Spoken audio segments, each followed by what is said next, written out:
여러분 평창올림픽 잘 보고 계세요? 저도 한국 TV가 안 나와서 호주 TV로 평창올림픽 열심히 저녁에 뭐 길게 보지는 못하지만 틈 나는 대로 좀 보고 있습니다.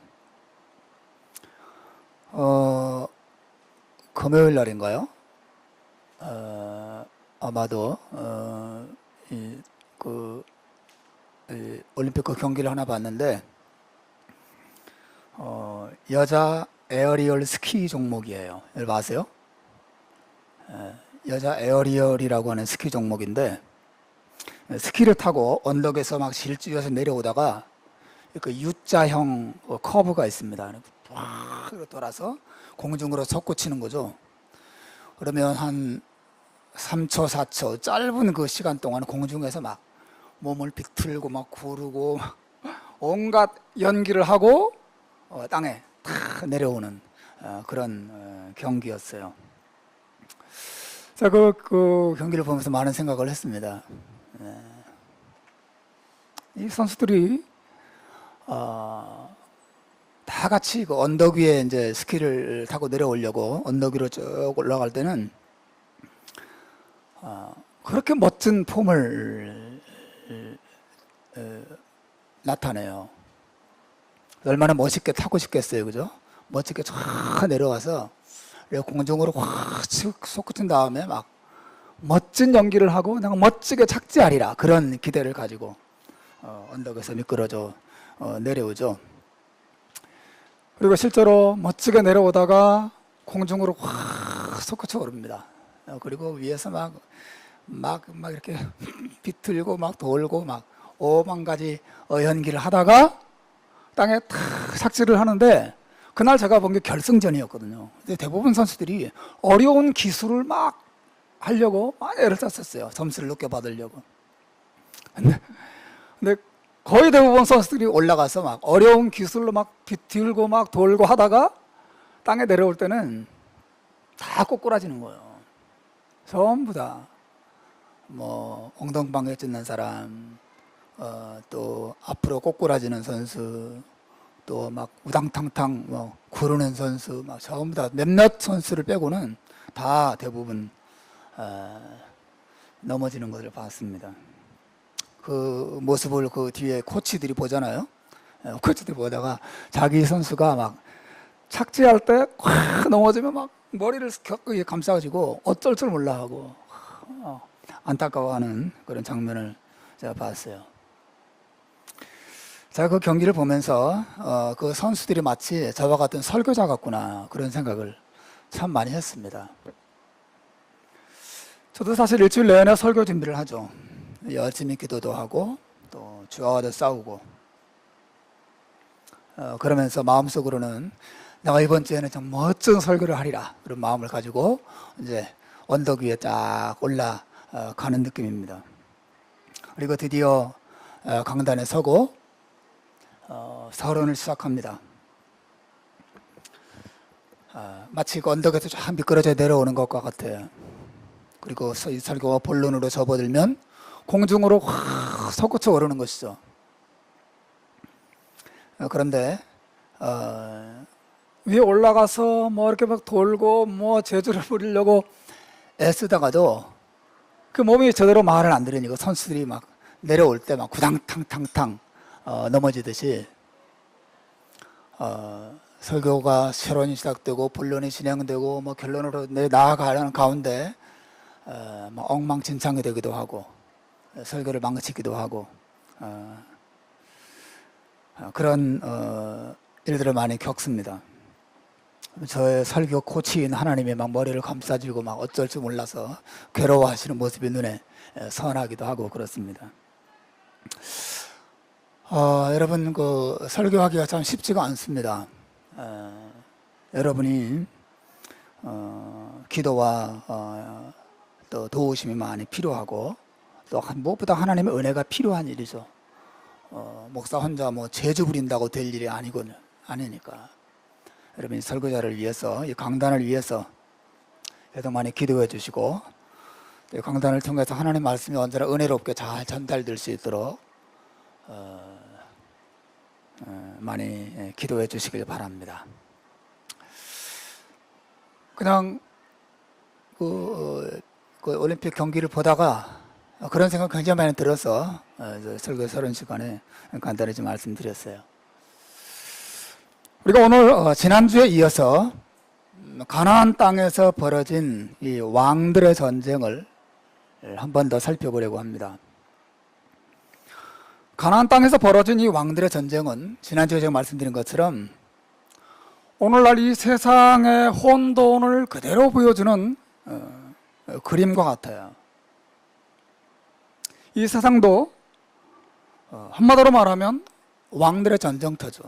모든 사람이 다 왕이 되고자 하고 왕 노릇을 하려고 합니다. 자신의 세력을 더 넓히려고 하고 남을 짓밟고 그 위에 올라서려고 애쓰죠. 전쟁의 땅, 피 흘림의 땅, 승자와 패자가 있는 땅. 그래서 승자는 웃고 노래하지만 패자는 짓밟혀서 자살을 생각해야 하는 그런 땅.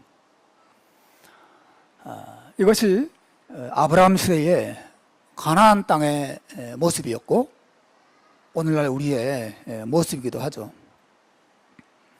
하나님의 계획은 그런 전쟁의 땅, 피가 흐르는 땅을 아브라함과 그의 자손을 통해서 평화의 땅으로, 사랑의 땅으로, 거룩한 땅으로, 하나님 나라의 백성들이 거하는 복된 땅으로 변화시킬 계획을 가지고 계셨어요.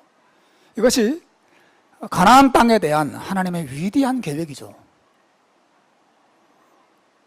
사실 아브라함과 그의 자손들이 가나안 땅을 점령하고 그 땅에 이스라엘 나라를 세우는 일은 단순한 역사가 아니에요. 하나님이 아주 고도의 계획 속에 그 일을 진행해 가신 것이죠.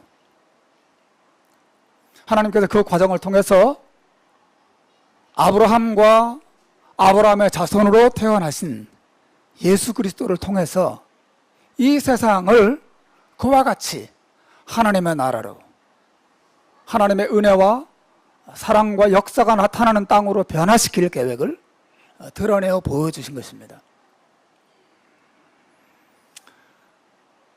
실제로 하나님께서 그 일을 하셨죠. 예수님은 십자가를 통해서 전쟁을 그치게 하셨어요. 십자가 위에서 예수님께서 하나님의 원수된 죄인들을 용서하셨습니다. 원수된 죄인들을 품으시고 그들을 사랑하셨죠. 그래서 하나님과 원수된 죄인들은 더 이상 예수 그리스도 안에서 원수로 살지 않아요. 화해가 이루어집니다. 평화가 시작되는 것이죠. 인간들은 하나님의 자신들을 사랑한다는 사실을 알고 그들도 하나님을 사랑하게 되고 온전한 평화와 행복이 하나님과 사람 사이에 십자가를 통해서 이루어집니다. 그뿐이 아니죠. 이제 예수 그리스도의 십자가를 통해서 용서와 사랑을 경험한 믿음의 사람들은 그 은혜와 사랑을 사람들에게로 흘려보내기 시작합니다. 원수를 사랑하고 원수를 위해서 기도하고 예수님은 나를 십자가를 통하여 섬기신 것처럼 나도 다른 사람들을 사랑하고 섬기기 시작합니다. 그 결과 이 전쟁터와 같은 가정에 혹은 사회에 십자가의 정신으로 무장한 신자들을 통해서 평화가 깃들기 시작하고 하나님의 역사가 나타나기 시작하는 거죠. 여러분, 이것이 신자의 삶이에요. 우리는 이 땅에서 십자가의 은혜를 받은 자로서 다른 사람들에게 은혜를 끼치고 섬기고 나누어주고 베풀고 용서하고 긍휼히 여기는 삶을 살아야 합니다. 그것이 우리를 구원하기 때문이 아니라 십자가로 구원받은 백성이기 때문에 그러한 사랑과 섬김을 나타내는 것이 마땅한 바이고 우리를 향한 하나님의 계획이라고 하는 것이죠. 하나님께서 아브라함과 그의 자손을 통해서 가나안 땅을 새롭게 하기 원하시고 그 땅에 하나님의 나라를 세우기 원하신 것처럼 우리도 우리를 통해서 우리의 가정과 우리의 일터가 그와 같은 놀라운 변화가 나타나도록 하나님 앞에 쓰임받아야 할 줄로 믿습니다. 신자들의 가정은 전쟁터가 되어서는 안 돼요. 신자들의 가정은 전쟁이 끝나야 합니다. 부부 사이의 전쟁이든 부모와 자식의 전쟁이든 어떤 종류의 전쟁이든 십자가의 은혜 안에서 전쟁이 끝나야 하는 것입니다. 내가 종이 되고 내가 섬기고 내가 낮아질 때 전쟁은 끝납니다. 사랑하는 여러분, 여러분의 가정에 이런 십자가의 은혜가 충만하게 평화의 열매로 나타나기를 주님의 이름으로 축원합니다. 자, 이제 저는 이 창세기 저자가 사실은 이제 지금 얘기한 내용은 지난주에 제가 한번 했던 것을 리뷰한 것이고요.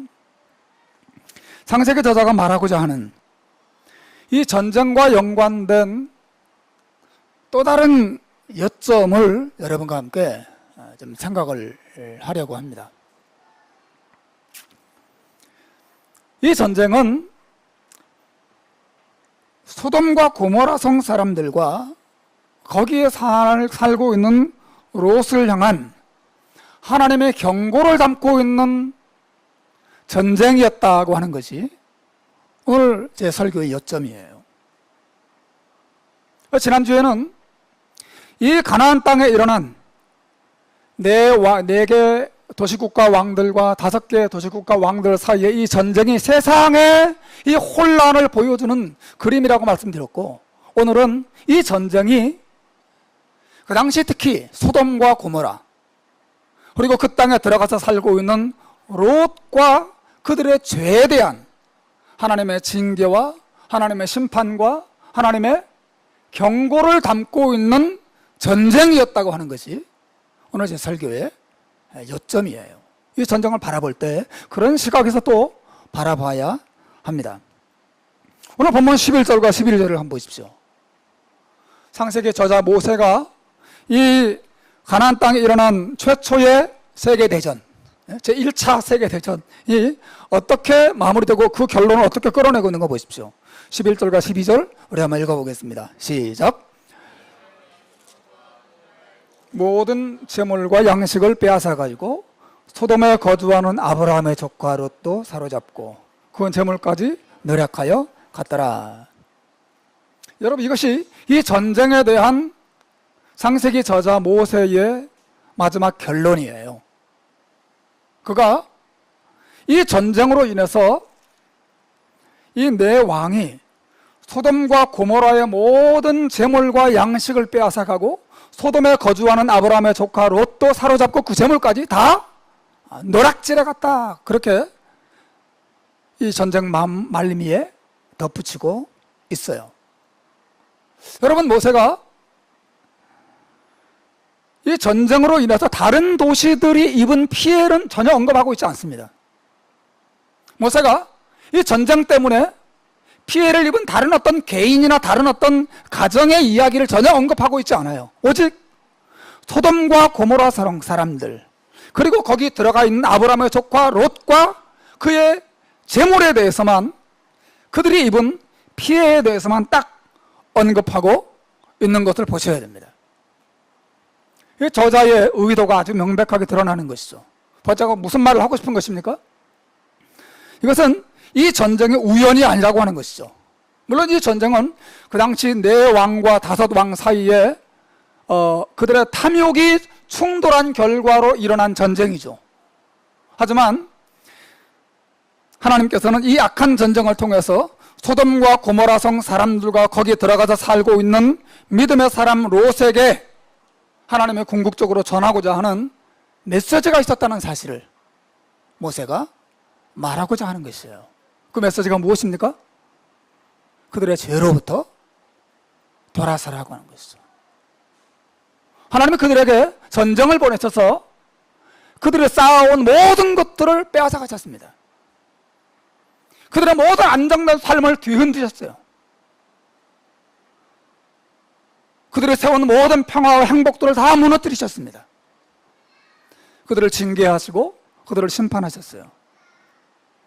이것은 하나님의 그들로 하여금 자신들의 죄를 생각하고 죄를 회개하고 죄를 멈추고 하나님께로 돌아오라고 하는 하나님의 징계와 심판의 성격을 그대로 보여주는 것이죠. 성경은 이미 창세기 13장 13절에서 이 소돔 사람들의 악함에 대해서 이미 지적한 바 있어요. 소돔 사람은 여호와 앞에 악하며 큰 죄인이었다라고 분명히 성경에 말하고 있어요. 그들이 죄인이라는 사실을 강조하고 있어요. 13장에서. 그리고 우리는 아브라함의 조카 롯이 물질에 대한 욕심 때문에 그 성 안에 들어가서 살기 시작했다는 점도 함께 살펴봤죠.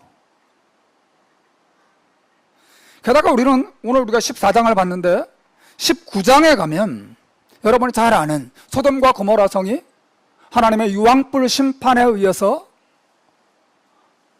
완전히 불바다가 되고 멸망한다는 사실을 잘 알고 있어요.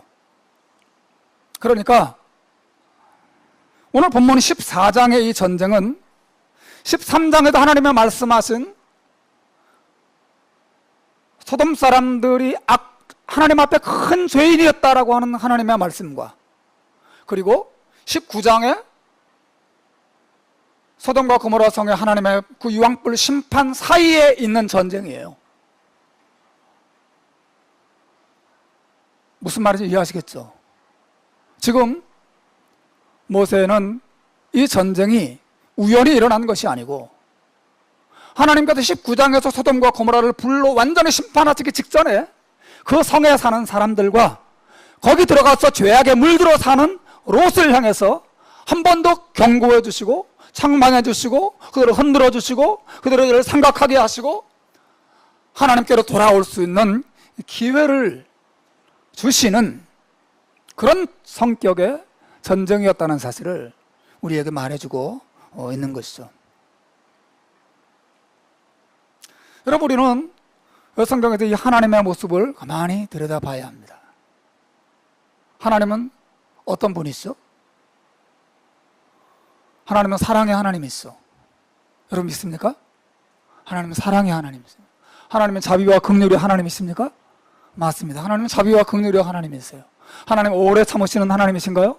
맞습니다. 하나님 오래 참으신 분이세요. 하나님은 선하신 분입니다. 세상에 이런 분이 없습니다.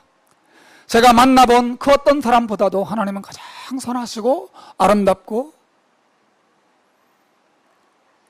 좋은 분이세요. 하지만 여러분, 성경은 하나님의 그런 모습에 대해서만 결코 말하고 있지 않아요. 우리는 성경에서 내가 읽고 싶은 부분만, 내가 내 마음에 드는 내용만 쏙 뽑아서 받아들여서는 안 됩니다. 하나님께서 성경을 통해서 우리에게 말씀하시는 모든 내용에 귀를 기울이고 성경의 모든 내용을 받아들여야 돼요. 그렇지 않다면 성경에서 마음에 드는 것만 받아들이고 이것은 내가 부담이 되니까 받아들이지 않겠다라고 한다면 그 사람은 그리스도인이 아닙니다. 우리는 성경에 말하는 하나님을 온전하게 바라봐야 돼요. 성경이 말하는 그 하나님은 오늘 적어도 이 전쟁과 이 전쟁을 통해서 소돔과 고모라 성을 징계하시고 심판하시고 롯을 징계하시고 책망하시는 이런 하나님의 모습 속에서 어떤 하나님을 발견할 수 있습니까? 죄를 미워하시는 하나님, 죄를 징계하시는 하나님, 죄를 심판하시는 하나님, 두려우신 하나님에 대해서 우리가 배우게 돼요. 피할 수 없는 주제죠. 여러분, 창세기에는 죄로 가득한 세상을 향한 하나님의 분노와 심판의 이야기들이 많이 나와요. 아담과 하와가 선악과를 따먹고 하나님을 대적하고 타락했을 때 하나님은 그들을 어떻게 하시죠? 에덴 동산에서 쫓아내십니다. 아, 괜찮아 눈 감아줄게, 같이 오래오래 살자, 이렇게 하지 않으시고 그들을 하나님의 임재에서 에덴으로부터 그들을 쫓아내십니다. 우리가 창세기를 계속 보고 있지만 하나님께서 노아 시대에 온 세상에 죄로 가득했을 때 그 죄악된 세상을 어떻게 하셨습니까? 물로 완전히 쓸어버리시는 모습을 우리에게 보이셨어요. 그리고 오늘 본문 이 전쟁을 통해서 소돔과 고모라 성에 대해서 경고하시는 모습을 보십시오. 그리고 그 속에 들어가 죄에 물들어 살아가고 있는 롯과 그의 가족들을 하나님이 안타까워하시면서 흔드시고 정신 차리게 하시는 것을 여러분 보셔야 됩니다. 그 외에도 우리 19장에 가면 소돔과 고모라 성이 결국 하나님의 불심판으로 잿더미가 되는 것을 우리가 또 봐요. 모두 하나님이 행하신 일이죠. 창세기에 그런 내용만 있는 게 아니죠. 여러분 출애굽기에 가시면 하나님께서 이집트의 애굽왕 바로와 그의 백성들을 10가지 재앙을 통해서 그 땅을 완전히 그 우상 숭배의 땅을 하나님의 백성들을 붙잡고 놓지 않는 그 악한 왕과 그 세력들을 심판하시는 장면을 출애굽기를 통해서 보게 되죠. 또 이스라엘 자손들이 여호수아의 인도를 따라서 가나안 땅에 들어가서 가나안 땅 7 모든 족속들을 하나님이 다 심판하시고 그 땅에서 몰아내신 것을 여러분 생각하셔야 됩니다. 나중에 이스라엘 자손들이 가나안 땅에 이스라엘을 건설하지만 그들이 하나님께 범죄하고 하나님을 떠났을 때 북이스라엘을 아수르 제국에 의해서 멸망당하게 하신 분이 하나님이십니다. 남쪽 유다가 하나님께 범죄하고 결국 하나님께 악을 행하고 제 멋대로 방탕하며 살았을 때 그들을 바벨론을 통해서 멸망시키신 분이 하나님이세요. 여러분, 성경은 하나님의 사랑, 하나님의 자비, 하나님의 은혜, 하나님의 긍휼 이런 모습만 소개하고 있지 않습니다. 성경은 끊임없이 하나님이 얼마나 두려운 분이신지 우리에게 소개하고 있어요. 하나님은 죄를 미워하십니다. 죄를 징계하십니다. 죄를 심판하시는 분이세요. 우리 이 주제에 눈을 감을 수가 없고 눈을 감아서도 안 되는 것입니다. 눈 감고 깍꿍하는 거죠. 모르는 체 하는 것입니다. 사랑하는 여러분, 이것은 매우 어리석은 태도예요. 여러분, 창세기 우리가 이 성경을 제가 한 권 한 권 연속으로 강해하는 스타일인데 여러분, 이 연속 강해가 왜 중요한지 아시겠죠? 이렇게 하지 않으면 성경을 여기 조금 저기 조금 하긴 나도 내 마음에 드는 부분만 골라서, 그죠? 여러분에게 듣기 좋은 말만 골라서 설교할 위험이 있거든요. 근데 성경 한 권을 이렇게 쭉 나가다 보면 피할 수가 없어요. 다루지 않을 수 있는 주제가 없습니다. 다 다뤄야 해요. 아, 이건 좀 부담되니까 이제 건너뛰고 다음 시간 하겠습니다. 이렇게 할 수가 없어요. 계속 그 주제를 다뤄야 해요. 성경 전체를 말하자면 균형 있게 다룰 수 있는 방법이 이게 강해 설교예요. 사랑하는 여러분, 우리가 이 성경에 등장하는 하나님께서 죄와 이 죄악된 세상을 근심하시고 단식하시고 분노하시고 심판하시는 이런 두려우신 하나님에 대해서 균형 있게 바르게 알아야 합니다. 근데 많은 사람들은 이런 하나님의 모습을 생각할 때 하나님이 지나치게 엄하고 그건 하나님께서 좀 과도하게 형벌을 내리는 거라고 생각하는 사람들이 있어요. 실제로 그런 분들 제가 많이 봤습니다. 그런 분들 종종 이런 말을 하죠. 하나님의 사랑이시라면 어째서 인간들을 그렇게 무자비하게 심판하시는가? 어째서 전쟁을 허락하시는가? 어째서 이러저러한 어려움들을 우리의 삶에, 이 땅에 보내시는가? 사람들은 하나님의 그러한 모습에 대해서 하나님은 무자비하다고 생각하고 너무한다고 생각하고 심지어는 하나님이 악하다고 생각하고 그런 하나님을 믿지 않겠다고 마음을 닫는 사람들도 있어요. 실제로 여러분, 한국의 무신론자들이 버스에 광고를 낸 적이 있죠. 영국의 그 무신론자들이 그렇게 한 것처럼 하나님 없다고 주장하는 사람들이 버스에, 우리나라에도 몇 년 전에, 수년 전에 버스에 광고를 붙였어요. 그 광고 문구가 뭔지 아세요? 이거예요. 나는 자신의 창조물들을 심판한다는 신을 상상할 수가 없다. 나는 자신의 창조물들을, 즉 자기가 창조한 그 피조물들을 심판하는 신을 나는 상상할 수 없다는 거죠. 그래서 그 끝에 괄호 열고 뭐라고 적혀져 있냐면 아인슈타인 이렇게 돼 있었어요. 아인슈타인이 한 말이죠. 아인슈타인은 유대인이에요. 하지만 그는 크리스찬이 아니죠. 그는 성경이 말하는 하나님을 제대로 사실 알지 못하고 믿지 않는 그런 사람이었어요. 어쨌든 아인슈타인을 비롯해서 모든 무슬론자들, 성경이 말하는 하나님을 믿지 않는 사람들은 이런 생각을 가지고 있어요. 피조물들을 심판하는 신, 분노하는 신, 불을 내리는 신, 난 싫다. 난 믿지 않겠다. 심지어 교회 안에, 신자들 안에도 그런 생각을 가진 분들이 많이 있습니다. 여러분, 사실 그런 생각과 그런 말들은 성경에 말하는 하나님이 어떤 분인지 잘 모르기 때문에 그렇게 하는 거예요.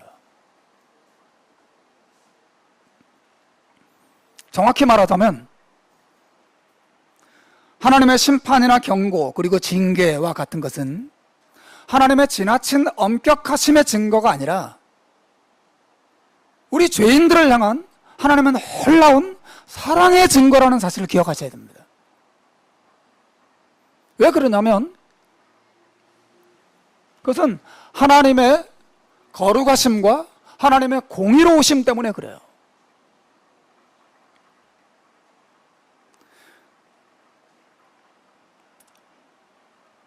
히브리서 12장 9절 말씀에 보면 성경은 하나님을 이렇게 소개합니다. 우리의 하나님은 소멸하는 불이심이라. 성경은 하나님을 사랑이고 빛이고 선하시고 은혜로우시고 이런 말만 하고 있지 않아요.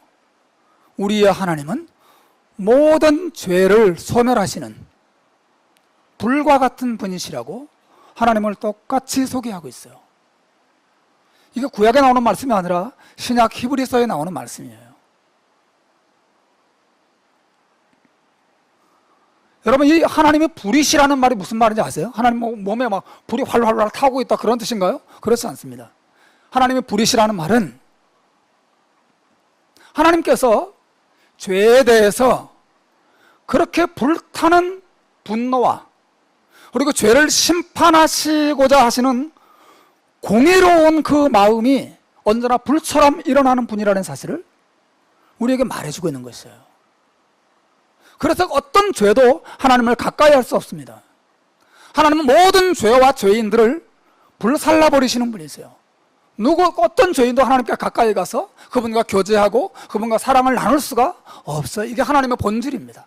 하나님은 거룩하신 분이시고 하나님은 공의로운 분이세요.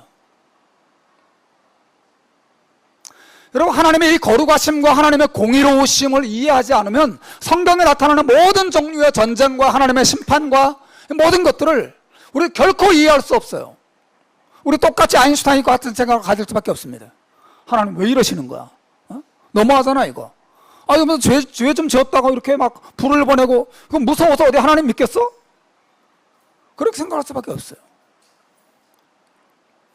여러분, 성경은 하나님이 거룩하시고 공의로운 분이라는 사실을 말해요. 여러분, 거룩하다는 게 뭐예요? 하나님은 거룩하시다. 이 거룩하심이라고 하는 것은 물론 여러 가지로 설명할 수 있지만 간단히 말하면 죄를 죄라고 정확하게 인식하는 성품을 말해요. 거룩하지 않은 사람은 죄를 보더라도 뭐 그럴 수 있지, 죄로가 인정하다. 근데 거룩한 사람은 죄를 정확하게 죄라고 인식합니다.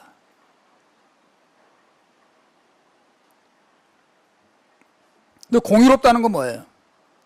죄를 죄로 인정하는 것을 넘어서서 그 죄에 합당한 형벌을 내리게 만드는 성품을 말해요. 공의로우심이죠. 죄에 대해서 분명히 분노하고 죄를 심판하셔야만 하는 성품을 하나님이 가지고 있는 거예요. 죄를 대충 넘어갈 수 없어요. 죄를 눈 감아둘 수 없습니다. 여러분, 그렇게 되면 좋을 것 같지만 여러분, 이 세상 어떻게 되겠어요? 생각해 보십시오. 도로교통법, 교통법 위반하는 차량들이 그렇게 많은데 나라가 아무도 그 법을 어긴 사람들을 심판하지 않고 벌금을 내리지 않는다면 어떻게 되겠습니까? 무법천지가 될 것입니다.